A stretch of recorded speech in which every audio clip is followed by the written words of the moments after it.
अभी अभी ओपीडी में ये डिस्कशन हो रहा था एक परिवार से कि सोनोग्राफी करने में इतनी देर क्यों लगती है। तो जानिए कि जब हम सोनोग्राफी करते हैं तो बच्चे के लिए हमें क्या क्या देखना होता है, आखिर इतना समय क्यों लगता है। जब भी जैसे ही हमने सोनोग्राफी के लिए प्रोब रखा तो सबसे पहले हमें देखना होता है कि क्या वह प्रेगनेंसी जो है वो सिंगल है, ट्विंस है, ट्रिपलेट है। क्योंकि मम्मा तो एक है पर उनके अंदर कितने बच्चे हैं वो बाहर से आने पे तो नहीं पता चलता ना। तो पहले तो असेसमेंट करना है कि मल्टीपल प्रेगनेंसीज है कि सिंगल प्रेगनेंसी है, बच्चे की धड़कन आई है कि नहीं आई है, यदि हार्ट बीट है तो क्या वो बराबर चल रही है कि नहीं। फिर उसके बाद आता है कि यदि मल्टीपल प्रेगनेंसी है तो वो कौन सी वैरायटी की है, क्योंकि प्रेगनेंसी जो मल्टीपल प्रेगनेंसीज है वो डाइकोरियोनिक हो सकती है, मोनोकोरियोनिक हो सकती है, और यदि वो ट्रिपलेट है तो फिर वो इनके मिक्सचर वाली वैरायटी भी हो सकती है। तो ये चीज उतनी आसान नहीं होती और ये जल्दबाजी का काम बिल्कुल भी नहीं होता है। इसलिए जब भी सोनोग्राफी के लिए जाते हैं तो आपको पूरे दिन का समय लेकर ही जाना चाहिए, क्योंकि आखिर आप आपके बच्चे से मिलने गए हैं और डॉक्टर चाहते हैं कि आपके बच्चे को पूरी तरह से परीक्षण करके आपको एक सही रिपोर्ट दे। तो जानते हैं इसका डिटेल क्या है। तो जब हमने देख लिया कि बच्चे की धड़कन चल रही है, फिर उसके मूवमेंट्स बराबर है कि नहीं, उसकी किकिंग बराबर हो रही है कि नहीं, उसकी मूवमेंट्स की जो टोन है वो बराबर है कि नहीं, तो ऐसे करके बच्चे का एक जनरल असेसमेंट होता है। उसके बाद आता है कि बच्चे का पोजीशन कैसा है, बच्चे के जो प्लेसेंटा होता है वो प्लेसेंटा की लोकेशन कैसी है, उसके आसपास का पानी कैसा है, और फिर उसके बाद बच्चे के प्रत्येक अंग को हमें डिटेल में स्टडी करना होता है। अब इनको स्टडी करने के लिए इंटरनेशनल गाइडलाइंस होती हैं। उन गाइडलाइंस के हिसाब से सारे शरीर के अंगों को डिटेल में स्टडी करते हैं, और उन गाइडलाइंस को फॉलो करने के लिए जो डॉक्टर्स फीटल मेडिसिन स्पेशलिस्ट जब भी आपको देख रहे हैं बेबी को,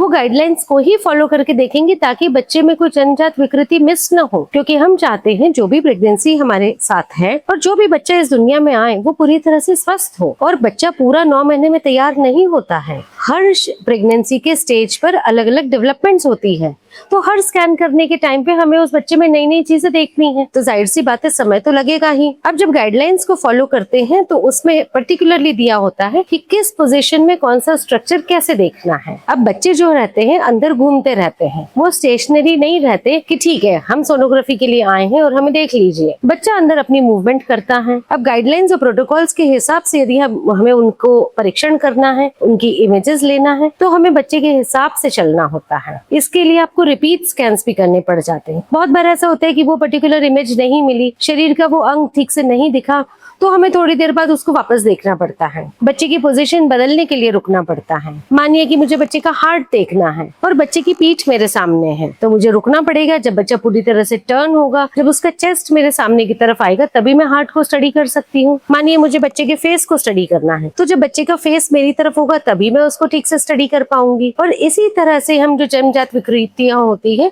उनको स्टडी कर पाते हैं। और यही कारण है कि आपकी सोनोग्राफी होने में देर लगती है। बहुत बार होता है कि कुछ सॉफ्ट मार्कर्स दिखते हैं, इन्हें कुछ चीजें होती है जिनमें कुछ शक पैदा होता है। तो शक का आधार ये नहीं होता है कि वो प्रॉब्लम है, फिर उस चीज को और आगे सुलझाना पड़ता है, तो उसके लिए भी समय लगता है। तो ये मान के चलिए कि जो देर लग रही है वो आपके और बच्चे के भले के लिए लग रही है। फिर हो जाता है कि भाई अनोमली स्कैन और एंटी स्कैन तो ठीक है, ग्रोथ में क्यों समय लग रहा है। तो ग्रोथ के टाइम पर भी हमें जो आपकी पिछली सोनोग्राफीज है उनसे मैच करके देखना पड़ता है कि भाई पिछली बार इतनी ग्रोथ थी, क्या उसके मुकाबले में ग्रोथ आगे बढ़ी है कि नहीं बढ़ी है। क्योंकि बहुत बार होता है कि कोई बच्चा शुरू से ही छोटा चल रहा हो। हर किसी का ग्रोथ पोटेंशियल अलग होता है, या माता पिता भी छोटी हाइट के होंगे तो वो बच्चा भी छोटी हाइट की तरफ जा सकता है। तो हमको पूरी सोनोग्राफीज को मिला के देखना पड़ता है, इसमें समय लगना ही है। फिर उसके बाद हो सकता है कि कभी हमें मिले कि भाई कुछ परेशानी आ गई है, ग्रोथ कम की तरफ जा रही है, या फ्लूइड कम है, या बच्चे के डॉपलर्स यानी बच्चे का ब्लड फ्लो जो है उसमें कुछ कमी आ रही है। तो कुछ भी कमिटमेंट देने के पहले या कुछ भी रिपोर्ट देने के पहले हमें उसको डबल या ट्रिपल चेक करना पड़ता है कि क्या सही में वो प्रॉब्लम है। तो उस चीज को हम दोबारा रिपीट करके देखते हैं कि सही में पानी कम है क्या, ब्लड फ्लो सही में कम हो रहे हैं। यदि 2 वेसल्स में कम है तो हमें कुछ और एक्स्ट्रा एग्जामिनेशंस और करनी पड़ जाएगी। तो इन चीजों के लिए हमें समय चाहिए होता है। तो सोनोग्राफी में जो समय लग रहा है वो फिर दोहराऊंगी कि वो आपके और बच्चे के भले के लिए है। इस समय में आपको बहुत ही शांत मन से बैठना चाहिए, डॉक्टर के साथ कोऑपरेट करना चाहिए। तो मान के चलिए कि सोनोग्राफी के लिए जब आप आते हैं तो ये जल्दबाजी का काम नहीं है, ये धैर्य का काम है।